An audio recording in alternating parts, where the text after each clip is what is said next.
saat ini saya menjadi orang percaya dan ceritanya seperti ini. Umur 17 tahun 2003, saya sakit kelenjar getah bening. Itu setahun setengah saya menderita sakit. Berat badan saya 27 kilo. Awalnya benjolan kecil di leher. Ini ada bekasnya di leher.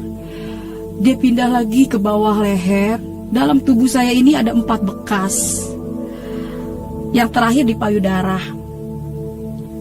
Waktu itu ayah saya nggak kerja, ya kerja cuma kakak saya sendiri. Mama saya kerja cuma kuli nyuci di rumah orang. Rumah saya ya puji Tuhan nggak besar, nggak ngontrak, kecil, tapi ya puji Tuhan kita punya tempat tinggal. Dan waktu itu ini pecah, keluar nanah, keluar darah. Di sini benjol pecah, keluar nanah, keluar darah lagi. Akhirnya payudara saya hancur dan baunya bau busuk, bau sampah. Saya tidur diasingin di ruang depan karena saya nggak nyalain mereka juga. Itu bau banget, bau sekali. Dan kakak saya putus asa karena dia yang kerja nyari uang. Kemana saja udah berobat, ke alternatif, ke dukun, kemana aja saya berobat, sampai ke debus-debus tuh yang pengobatan yang suka di lapangan saya ikut. Saya mau sembuh, tapi nggak menjanjikan, cuma menjanjikan kesembuhan doang, nggak sembuh-sembuh. Akhirnya saya putus asa, saya mau bunuh diri di kamar. Karena saya kalau keluar rumah, saya nggak, tetangga pada bau banget gitu, pada begini tutup hidung. Bahkan sepupu mama saya ngomong, lu mau tau nggak ciri lepra tuh kayak penyakit lu. Kalau saya keluar rumah, saya selalu dikatain. Saya masuk kamar, saya nangis. Besokannya saya pengen keluar lagi karena saya bosen di dalam rumah. Akhirnya keluar, lu mau tau gak ciri ular? Tuh kayak penyakit lu, tuh kayak kulit lu bersisik. Memang waktu saat itu karena panasnya tinggi, jadi semua kulit saya tuh kayak ular bersisik. Semua pada terkupas sampai ke kaki-kaki. Akhirnya saya masuk ke dalam kamar. Saya bilang, ya Allah, ngapain saya hidup? Mendingan saya mati aja. Karena kakak saya juga yang kerja udah ngeluh terus, uangnya habis. Lu mendingan mati aja deh lu. Gara-gara lu tuh sakit, perabotan rumah habis, sampai cowet-cowet mama saya dijualin, penggorengan dijualin. Setiap malam saya mengeluh sakit. Jam 2 malam saya mengeluh, merintih karena saya tidur diasingin di depan rumah. Ini keluar nanah, pokoknya saya menderita selama setahun setengah. Itu sakit, saya diasingin tidur. Setiap malam saya merintih kesakitan, sakit mah, dingin, saya tidur di ubin, yang lain pada di tempat tidur. Akhirnya makanya saya mau bunuh diri. Saya bilang, ya Allah, mendingan saya mati aja daripada saya hidup. Terus saya mau minum baygon udah saya tuang di dalam gelas. Waktu saya mau tuang itu baygon, ada yang megang kepala saya udah mau minum itu gelasnya. Ada yang ngebelai rambut saya dan saya dengar suara di telinga saya, aku mengasihimu. Saya langsung merinding, badan saya lihat ke belakang tapi nggak ada orangnya. Dan di saat itu saya pikir setan karena nggak ada orangnya. Terus saya dengar suara, saya keluar rumah. Saya bilang, saya teriak, mak, di dalam ada setan, mak. Di dalam ada setan, di rumah kita ada setan. Diam lu, ada orang pindahan.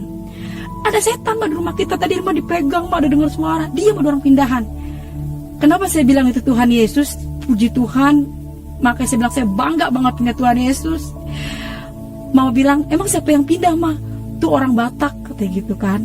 Akhirnya pindahlah orang dari Kalimantan, lu, bukan dari Bekasi. Saya tinggal di Bekasi, tapi yang pindah di samping rumah saya ini itu bukan dari Bekasi, bukan dari Jakarta, dia dari Kalimantan, pindah dari Kalimantan. Akhirnya dia pindah. 2 hari dia dengar saya nangis merintih tiap malam, kan kita satu wongan.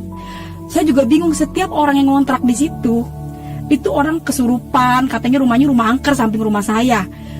Setiap ngotak di situ ada yang kesurupan lah, apa, makanya kok orang Batak pindah di samping rumah saya. Dan saya percaya itu semua karena Tuhan yang bekerja supaya saya mengenal dia secara pribadi. Akhirnya dia malam dengar saya merintih nangis, pagi-pagi dia keluar rumah ngomong sama mama saya, ibu, setiap malam saya dengar perempuan nangis. Siapa ya, bu? Itu tuh Neng, anak ibu, udah dibawa kemana aja gak sembuh-sembuh, boleh gak saya lihat? Nah, saya lagi duduk di dalam rumah, posisi saya lagi duduk, dia masuk ke pintu belakang. Dia langsung teriak di situ. Tuhan Yesus luar biasa. Aduh, saya dengar nama Tuhan Yesus. Kalau boleh jujur, walaupun saya nggak sholat 5 waktu, tapi karena dari kecil saya diajarin agama Islam itu penyempurnaan, agama Islam itu terakhir. Jadi saya dengar nama Tuhan Yesus itu bagi saya kayaknya, waduh ini orang bawa nama Yesus. Dia duduk di samping saya, dia bilang, perkenalkan nama saya Mama Hana. Dia cerita, kalau saya pindah dari Kalimantan, saya ini orang Kristen. Sebelum saya pindah ke rumah ini, saya berdoa supaya saya dikasih tempat tinggal sama Tuhan Yesus. Dan sebelum saya pindah ke rumah ini, saya dapat mimpi ada perempuan di dalam lumpur katanya. Tangannya, tolong, orang banyak yang lewat di dalam lumpur itu perempuan ini. Tapi orang nggak ada yang pada nolongin. Nah kakak ini nolongin perempuan di dalam lumpur itu.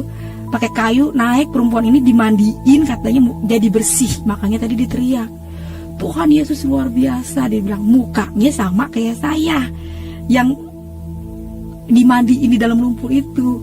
Jadi dia yakin banget kalau saya ini pasti sembuh. Nah saya bilang ini orang-orang gila di hati saya. Percaya deh Irma, kamu pasti sembuh kata. Di hati saya ini orang-orang gila, karena saya udah kemana aja gak sembuh-sembuh. Saya udah kemana aja, ke dukun, kemana aja tuh pakai namanya obat-obatan. Sampai maaf kata kasar ini, kotoran air kecil itu saya minum, saking mau sembuh kagak sembuh-sembuh. Akhirnya dia bilang, Tuhan Yesus sayang sama kamu, kakak pindah ke sini gak kebetulan, dia bilang gitu kan. Dia pulang ambil minyak, terus ngomong begini, ini minyak biasa, tapi nama Yesusnya yang luar biasa. Nah itu mama saya bisik-bisik sama saya, itu jangan-jangan minyak babi kali itu Ir, karena kan orang Batak suka makan babi. Jadi akhirnya saya tetap kekeh. Oh maaf, dalam hati saya maaf, saya nggak mau. Mendingan saya mati daripada pakai minyak itu di hati saya, tapi nggak ngomong langsung depan orangnya. Ini minyak biasa. Kalau kamu nggak mau nyebut Tuhan Yesus, sebut aja Nabi Isa. Wah, itu saya dalam hati saya makin bertanya-tanya lagi, nih orang. Ya Tuhan, Nabi makin sesat aja nih orang. Akhirnya dia pulang minyaknya ditinggal di atas meja TV. Malamnya saya mau minum obat. Saya yang minum obat aja nggak bisa tidur, apalagi kalau saya nggak minum obat. Itu dan alternatif tuh kayak jamu-jamuan, akar-akaran. Semua obat dibikin habis. Dan saya percaya ini Tuhan juga yang bekerja. Obat semua habis, dari dukun, dari alternatif, semua malam itu habis. Dan saya mau bangunin mama saya, yang ada di muka saya, mati aja lo. Akhirnya saya nggak bangunin mama saya lihat minyak yang ada di meja TV, saya ingat, olesin ya dek pada bagian yang sakit. Kalau kamu nggak mau nyebut Tuhan Yesus, sebut aja Nabi Isa. Saya nggak nyebut Tuhan Yesus malam itu. Saya ambil itu minyak, saya bilang, oh iya ya 25 nabi kan nabi gue itu, Nabi Isa. Saya olesin ini, yang pada bolong, pada bocor.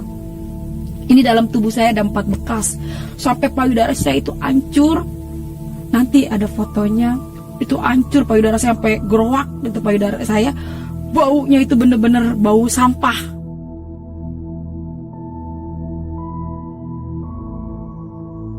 Saya olesi, Nabi Isa, sembuhkan saya, Nabi Isa, sembuhkan saya. Itu saya malam tidur kayak orang diselimutin, kayak saya tidur antara mimpi tapi nyata.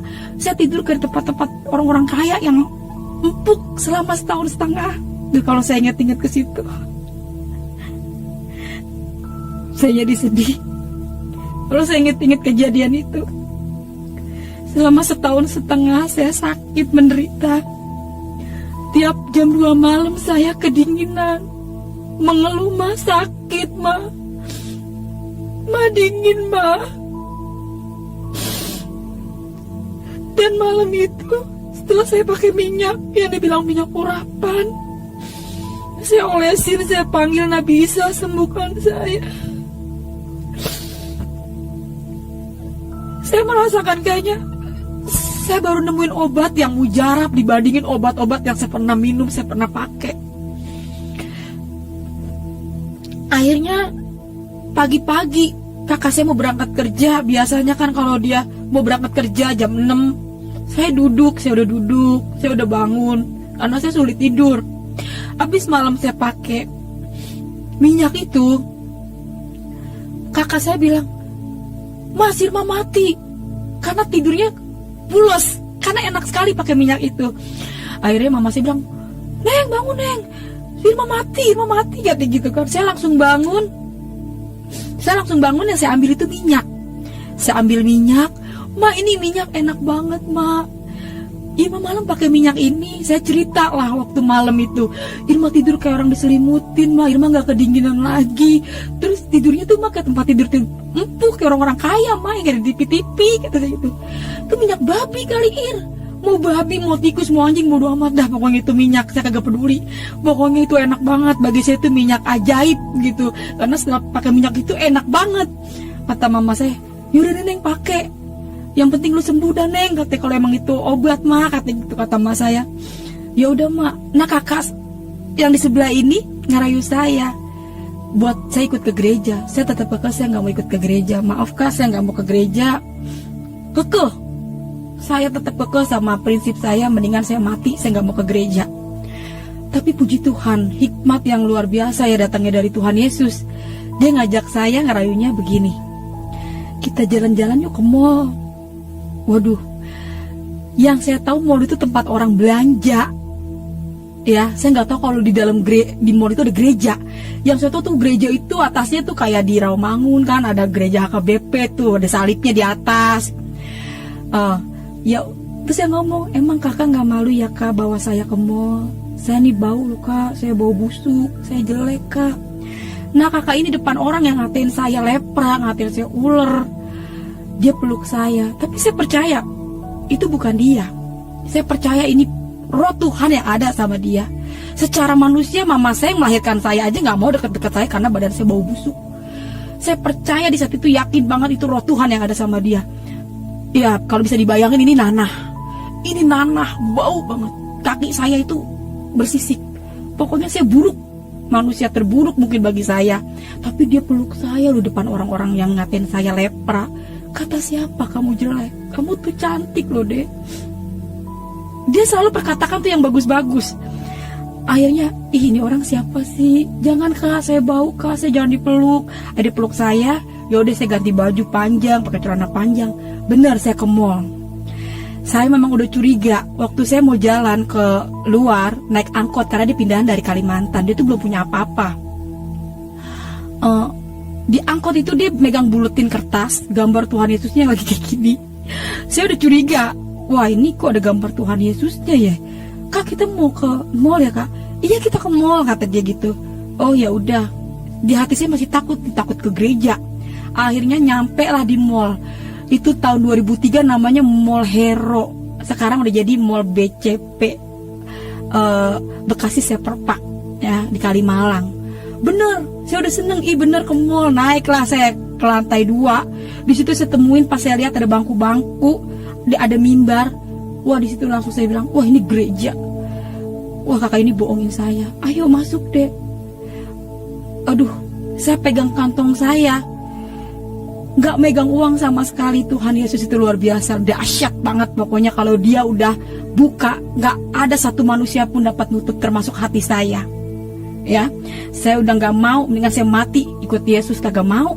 Itu Tuhan izinkan saya nggak megang uang. Biasanya mama saya, nih Neng kalau mau pergi kasih saya duit 5.000, nih Neng buat pegangan ya.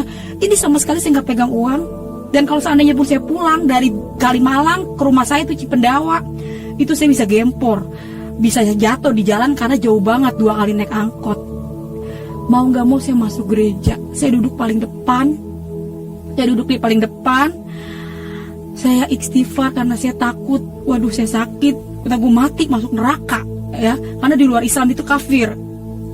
Saya duduk, saya istighfar, astagfirullahaladzim, ya Allah, saya baca ayat yang saya hafal aja. Saya ketakutan nih. Saya duduk paling depan, dan pertama kali saya kenal pendeta itu pendeta Gilbert Lumoindong. Itu pertama kali saya kenal pendeta, tapi saya kagak tahu waktu itu dia pendeta terkenal. Akhirnya dia sound itu depan muka saya, walaupun saya baca-baca ayat yang saya hafal, baca ayat Al-Fatihah, Kulhu, tetap gedean sound yang ada di depan saya ini. Saya baca astagfirullahaladzim. Terus dia bilang, Tuhan Yesus dekat kepada orang yang hancur hatinya. Sekalipun manusia memandang rupamu, engkau berharga di mata Tuhan. Saya masih baca istighfar, astagfirullahaladzim, tapi Pak Gilbert terus ngomong, air matamu ditampung di kiblatnya Tuhan. Dia bilang gitu. Engkau berharga di mata Tuhan, hai engkau yang sakit. Tuhan Yesus berfirman, marilah hai engkau yang letih lesu dan berbeban berat, datanglah padaku, pakailah kuk yang kupasang ini, karena kuk ini ringan dan lemah lembut. Kamu yang berbeban sakit penyakit, datanglah pada Yesus. Dia bilang, oleh karena bilur-bilurnya kamu telah sembuh. Saya bilang, Yesus itu siapa? Ayat yang saya baca semua hilang, yang ada itu Yesus. Yesus mengasihimu, engkau berharga di mata Tuhan. Tuhan tidak pernah melihat rupamu. Jadi Yesus itu siapa? Kok enak banget gitu saya dengar nama Yesus itu. Dan salam kiri kanan Anda. Wah, pas saya salam kiri kanan Anda, selama setahun setengah saya nggak punya orang yang dekat sama saya. Baru Mama Hana ini yang dekat, orang Batak, ngajak saya ke mall. Tapi waktu pas saya di dalam gereja, salam kiri kanan Anda, itu emang Tuhan izinkan juga orangnya cakep banget ya. Orang-orang Cina tahu sendiri kayak bagaimana sih. Orang-orang Cina beningnya pakai gelang segede-gede lahim. Salaman, saya gak dapat duit 1 juta. Ya ampun. Salam kiri kanan, saya lihat salam. Kok dia, saya ngerasa saya punya temen. Dan setahun setengah yang ada dalam hidup saya itu selama saya sakit, kok gue hidup begini-gini banget, gue nyusahin orang tua. Selalu saya nangis, mengeluh, mendingan mati, pengen bunuh diri. Tapi waktu saya ke gereja, itu saya diajak nyanyi. Kan di gereja itu bersuka cita banget gitu. Sayang, sayang, disayang. Saya ikut goyang dan saya ikut menari-menari. Saya ngerasa, wow, selama setahun setengah ini yang saya cari, saya nari, saya goyang, saya bahagia ada di dalam gereja ya. Akhirnya saya pulang dari rumah. Ayah saya tanya, dari mana kau? Jujur secara daging saya takut karena ayah saya sangat fanatik banget. Itu ya, itu gereja kau nak. Tanpa ayah saya mau tahu penjelasan, saya nggak pernah nyari Tuhan Yesus. Saya pengen pulang, saya nggak pernah nyari Tuhan Yesus, dan bahkan saya nggak pengen mati aja, saya nggak mau kenal Tuhan Yesus. Tapi ayah saya nggak ngasih kesempatan untuk saya menjelaskan. Ayah, Irma nggak pengen ikut Tuhan Yesus, tapi dia terus dia bahkan dia menetesin air mata karena saya ke gereja. Lebih kau mati kau, bawa pakaian kau ikutilah dia.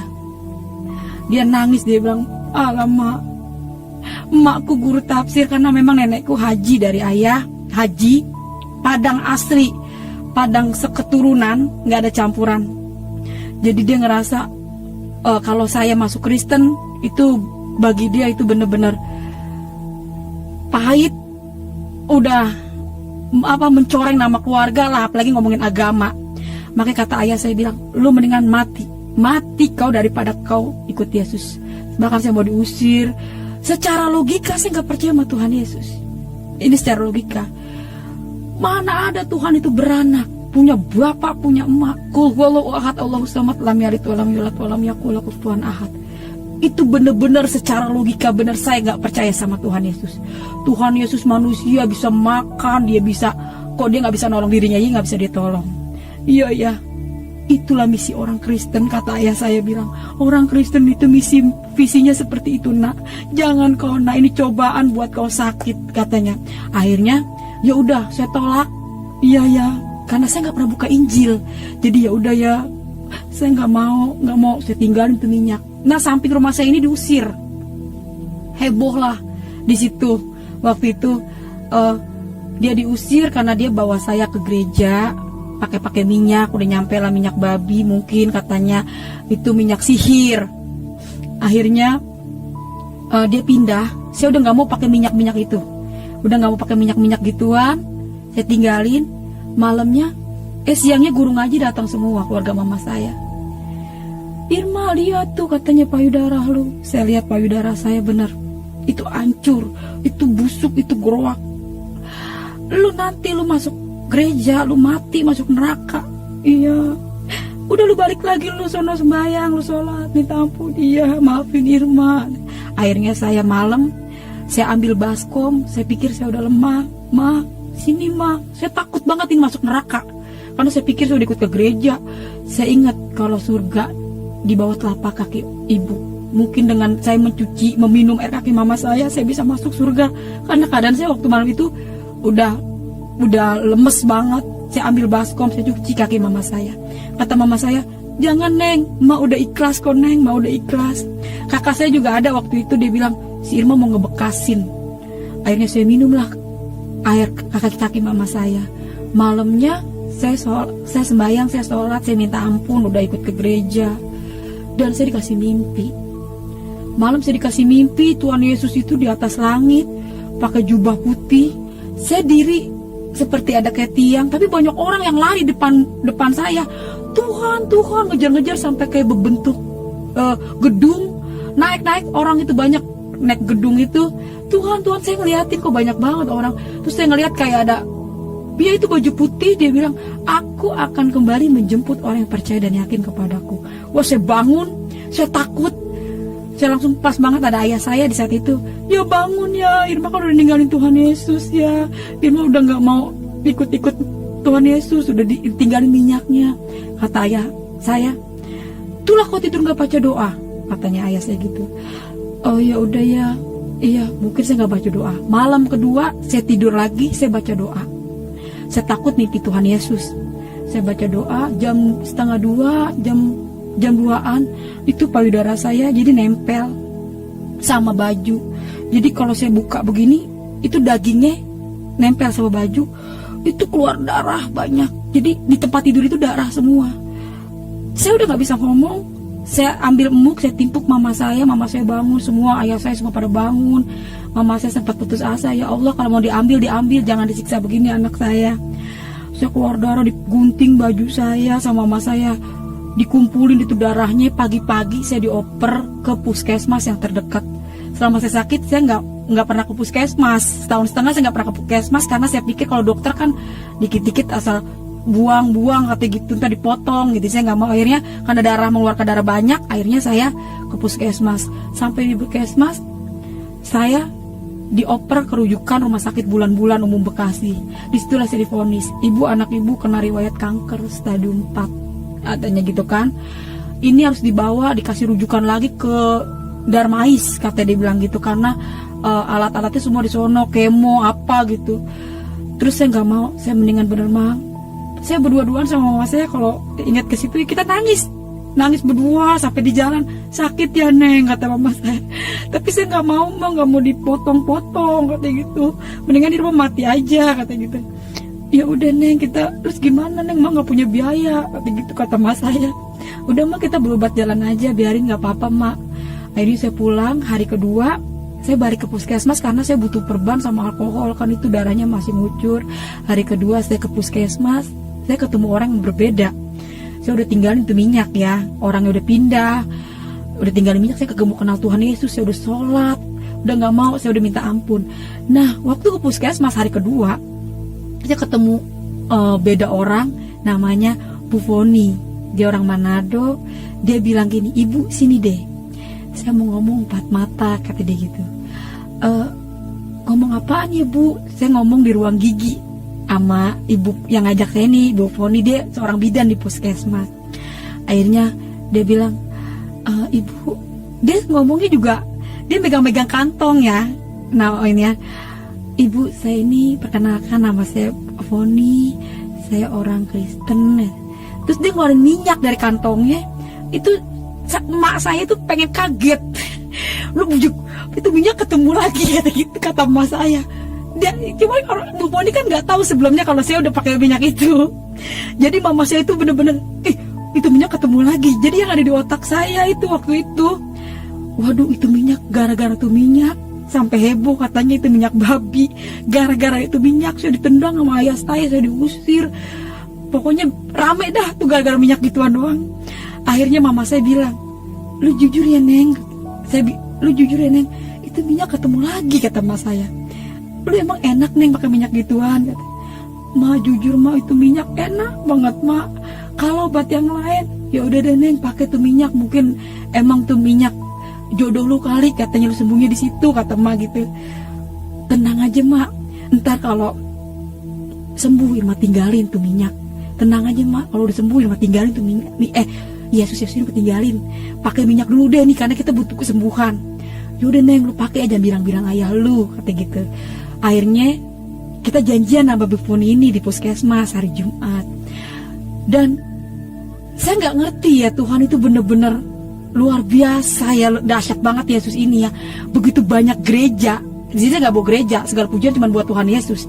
Tapi kok saya dibawa lagi tuh gereja yang sama, bahkan saya nginjek itu gereja itu lagi. Jadi waktu saya pulang, besok kita janjian ya, kata gitu kan, katanya Ibu Fon. Oh iya Bu, jam sekian. Akhirnya saya dianterin sama mama saya. Saya dianterin sama mama saya benar pergi ke gereja. Gerejanya yang sama. Jadi waktu saya nginjek gereja, saya juga di situ kayak orang kebingungan. Ini kenapa ya? Saya udah tinggalin, saya udah kagak mau ikut Yesus. Kok saya nginjek gereja yang ini lagi gitu kan? Akhirnya yaudah saya ikutin. Terus saya ingat, waktu saya pakai minyak biasa kan katanya minyak bimoli. Saya pakai minyak bimoli itu perih. Makanya dibilang itu katanya minyak babi, minyak sihir. Orang saya pakai minyak bimoli itu perih. Saya tanya, Ibu ini minyak bimoli ya? Iya, ini minyak bimoli kok. Akhirnya saya beli minyak bimoli di bawah tuh, saya diajak sama dia.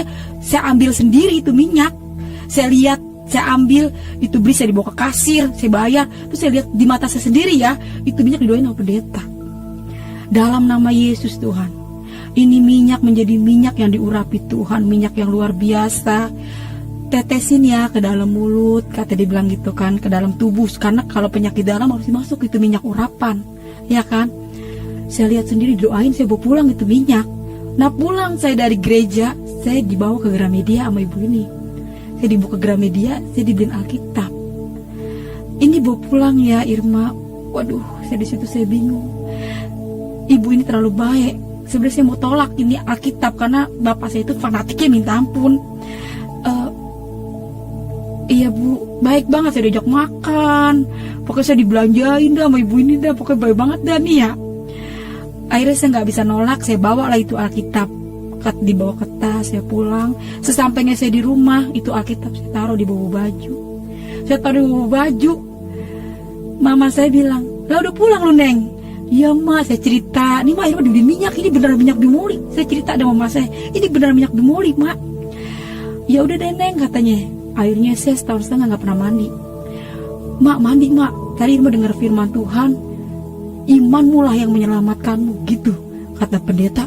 Mandi, lu perih kagak, kata Mak gitu. Udah deh Mak, mandi aja dah, kata gitu. Yaudah dah, kata gitu kata Mak. Yaudah tuh lu makan dulu. Akhirnya Mak saya ngeliat kan suruh step tes, saking saya mau sembuh itu minyak segelas saya minum. Saya yang minum minyak itu, Mak saya yang kelak-kelakan. Akhirnya udah selesai, Mak saya pada keluar, pada di luar, saya nggak tahu waktu itu. Saya penasaran. Saya penasaran anak bisa itu siapa sih? Nah saya ambil ini Alkitab, tapi saya nggak mau ngambil Alkitab doang. Saya ambil Al-Quran, hanya terjemahannya. Saya ambil Al-Quran, terjemahannya, saya ambil Alkitab. Agama itu boleh banyak, ada 5 agama. Saya nggak bilang Yesus, saya kagak bilang Allah. Saya bilang Tuhan pencipta bumi dan langit. Yang mana ini yang benar? Yang ini apa yang ini? Masalahnya saya kagak mau ketemu ini. Saya udah tinggalin kok ketemu lagi gitu. Akhirnya saya buka mulai dari Al-Quran. Dan saya percaya, saya ini nggak sekolah, cuma sampai SD. Itu kalau bukan Yesus yang nuntun, mana kita tahu gitu kan ya. Dan saya yakin banget itu Tuhan. Maka saya ingat firman Tuhan, bukan kamu yang memilih akulah yang memilih kamu. Saya nggak bener-bener bahagia banget ya, saya nggak pernah nyari Tuhan, tapi Tuhan sabar. Udah saya tolak berapa kali, sudah kagak mau ikut dia, tapi bener-bener luar biasa Tuhan Yesus itu ya. Saya mulai buka, ini artinya yang saya baca. Ihdinas syiratal mustaqim, artinya ya Allah tunjukkanlah kami jalan yang lurus. Ya buka nih Alkitab. Akulah jalan kebenaran dan hidup. Tiada datang kepada Bapa kalau tidak melalui aku. Jawab. Saya buka lagi Al-Quran. Di Al-Quran mengakui Taurat, Zabur, Injil, terakhir Al-Quran. Saya tanya, kalau memang Injil ini benar, kenapa ada Quran? Saya bertanya-tanya, kalau memang Injil ini benar, kenapa ada Quran? Alkitab bilang, firmanku tidak berubah dulu, sekarang, sampai selama-lamanya. Kenapa ada Quran, kata saya? Saya mulai baca, ya kan? surat An-Nisa kalau nggak salah, tapi saya lupa ayat berapa itu ya. Jikalau kamu takut tidak adil pada istrimu, nikahkanlah 1, 2, 3, selebihnya 4. Dan bawahnya kalau nggak salah saya baca itu selebihnya budak-budak. Itu pun kalau yang saya ingat ya. Wah, walaupun di saat itu saya sakit ini, wah saya hancur, saya buruk rupa. Waduh, saya kagak mau dimadu. Jadi pas saya baca ayat itu, saya buka lagi Alkitab. Kalau nggak salah Matius 7 ayat 21, ayat 15, 21 sampai 21. Waspadalah akan nabi palsu menyamar seperti domba, yang nggak taunya dia serigala. Dari buahnya lah kamu bisa melihat. Saya mulai baca di situ kan, Tuhan Yesus menyembuhkan banyak orang sakit. Di dalam Al-Quran sendiri Nabi Isa menyembuhkan orang sakit, orang mati bisa bangkit, dan lebih yakin lagi. Di situ saya mulai percaya banget kalau Yesus adalah Tuhan. Rasul Petrus bilang begini, sia-sia iman orang Kristen kalau Yesus nggak bangkit. Oh, Yesus bangkit. Jadi sia-sia. Ingat, orang Kristen sia-sia kalau Yesus itu nggak bangkit. Lo kalender saya lihat emang bener ada kenaikan Isa Al-Masih. Berarti kan memang ada faktanya, orang kalender kok ditulis kenaikan Isa Al-Masih, berarti Yesus benar-benar bangkit. Dan saya di situ mulai baca, ngejamah jubahnya aja itu bisa sembuh. Saya langsung bilang, ternyata Yesus itu adalah Tuhan, benar-benar Tuhan. Berbahagialah kamu yang dianiaya oleh karena namaku. Jadi semua udah tertulis di dalam Alkitab. Jadi kita sekarang tinggal menjalani sampai Wahyu nih. Kita diapain dah, namanya dunia semua tinggal ngejalanin sampai Wahyu. Pokoknya Injil itu benar-benar luar biasa menurut saya. Yang saya baca benar-benar itu nyata. Bahkan saya mengalami sendiri ya tentang mujizat Tuhan. Puji Tuhan, saya ambil itu minyak, saya nggak sebut Nabi Isa lagi. Saya langsung, Tuhan, malam ini saya mau terima Tuhan Yesus sebagai Tuhan dan Juru Selamat saya. Dalam nama Tuhan Yesus, Tuhan, saya percaya saya akan sembuh. Emak sudah mulai teriak nih, saya udah berdoa, Tuhan Yesus, Irma lu mau mandi gak? Kata masih udah teriak-teriak, mau mandi gak? Yuk, temenin. Nggak tahu kenapa saya langsung mau mandi. Di situ iman sebiji sawi aja katanya bisa mindahin gunung. Jadi jadilah seperti imanmu. Iman itu mengalahkan dunia. Jadi Tuhan Yesus, benar saya mau punya iman Tuhan. Saya benar-benar yakin kalau Tuhan yang panggil saya. Saya percaya Tuhan Yesus, Engkau mengasihi saya seperti Engkau menjamah saya waktu saya mau bunuh diri. Makanya sampai hari ini, kalau saya punya pergumulan, saya ingat suara Tuhan itu. Aku mengasihimu. Wah, saya semangat. Saya percaya Yesus gak berubah. Saya mandi, saya siramin itu air. Dalam nama Yesus Tuhan. Dalam nama Yesus Tuhan aku bisa mandi. Gak ada perih di dalam badanku ini yang sakit. Biru-biru Yesus menyembuhkan saya. Enggak sampai berbulan-bulan, enggak sampai berminggu-minggu. Mungkin bisa dihitung hari. Puji nama Tuhan, saya mandi. Saya mulai ngerasa, saya ngaca. Wah, ini rambut. Setahun setengah saya gak pernah punya rambut diriap begini. Paling dikonde, namanya saya orang sakit ya. Tapi setelah saya mandi, rambut saya panjang banget, saya ngaca ya. Besokannya saya diajak janjian, ayo Irma kita ke ibadah. Ya udah, saya mau tuh sama Ibu Rohani, saya janjian lagi tuh sama Ibu Foni. Saya keluar rumah, saya digodain, padahal tukang ojek. Udah kayak digodain direktur, senangnya minta ampun. Sweet. Iyalah, tadinya kita jelek banget, orang dekat kita juga kagak ada yang pada mau. Digodain padahal tukang ojek, tapi kayak digodain direktur. Senangnya minta ampun. Pokoknya luar biasa Tuhan Yesus itu ya. Di sini saya mau bersaksi, saya cuma pengen sampaikan, Yesus benar-benar Tuhan. Kesaksian saya begitu panjang proses. Nanti kita sambung lagi kesaksian saya. Pokoknya semua pujian cuman buat Tuhan Yesus.